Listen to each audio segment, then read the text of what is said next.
Hello, and welcome to the Life Strapped to a Desk, the incessant and sometimes nonsensical ramblings of me, Corey Wiggersma, your host of this program. Tonight, I've been thinking about video, specifically my own video and high-def video. One of the things I think you ought to know is that in the recording of this program, I use an old Sony Handycam. Great thing about the old Sony Handycam is that it was free, and that media for it, Video 8 tapes, is fairly cheap. The bad thing about this old Sony Handycam is the fact that it's not quite what it used to be, and there's a lot of higher quality formats out there, some of them which are getting very cheap.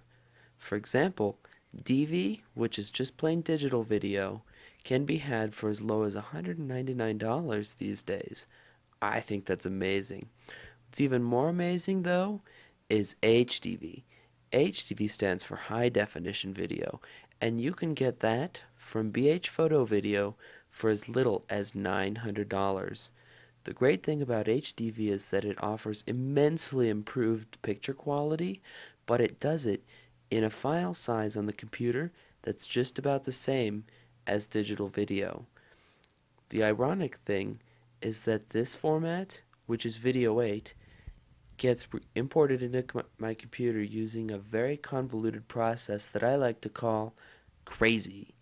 Crazy consists of first recording the video, then recording the video to a DVD using my video recorder up here, then importing the DVD to my computer using Handbrake, an application for macOS 10 that I only use to import DVDs that have content I legally own, such as this. After importing using Handbrake, I use Apple's QuickTime Pro software to convert the video to a DV stream.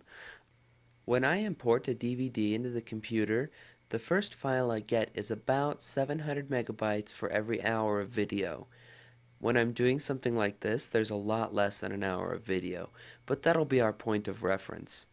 When you import DV footage, there's about 13 gigabytes worth of data for an hour of video. When you're importing HDV footage, there's about 13 gigabytes for an hour of video. Amazing, isn't it? The unfortunate thing is that when I actually go to edit this program, I need to convert it to DV video, which means that for Video 8 quality, which for reference is about 240 lines of video, takes up the same amount of space as DV video, which is about 540 lines of video when you import it to the computer. HDV has a native resolution of 1920 by 1080. Usually that's interlaced, just like the way NTSC standard definition works. You can also change that to 1280 by 720, and you can make the picture progressive. There are some HDV formats that even offer 1080 by progressive format, which is very impressive, and the same data rate as my little 240 lines interlaced. Amazing, I think. And that's one of the big justifications for DV or HDV, is because it's better quality and the same data size, especially when I'm editing it. And you'd be amazed at really what the quality difference is. I would have to say that another potential advantage of HDV or DV is the convenience. Importing it into the computer is basically a one-step process. You hook up the camera and you press the capture button, whereas using my current Video 8 solution, it's several steps. As I explained earlier, I have to record the video, I have to record the video to the DVD burner, I have to import the DVD using the iMac, then I have to convert the DV using QuickTime, then I have to import that to Final Cut Pro. It's about 2 steps, recording and importing for HDV or DV, and it's about 5 steps for Video 8. Right now, the only advantage of Video 8 is the fact that it's free for me. Aside from the implications involving my little video blog and other things I might record, there are other interesting things about HDV, DV, and other video formats. One of the things I've been noticing coming down in price is DVD recording. The interesting thing about that is that it increases the quality I would be able to achieve, but it still keeps a lot of the steps involved. Steps are not that bad though, especially if I get better quality. Plus, the hardest part of the step is actually eliminated, which is making the DVD from the Video 8 tape.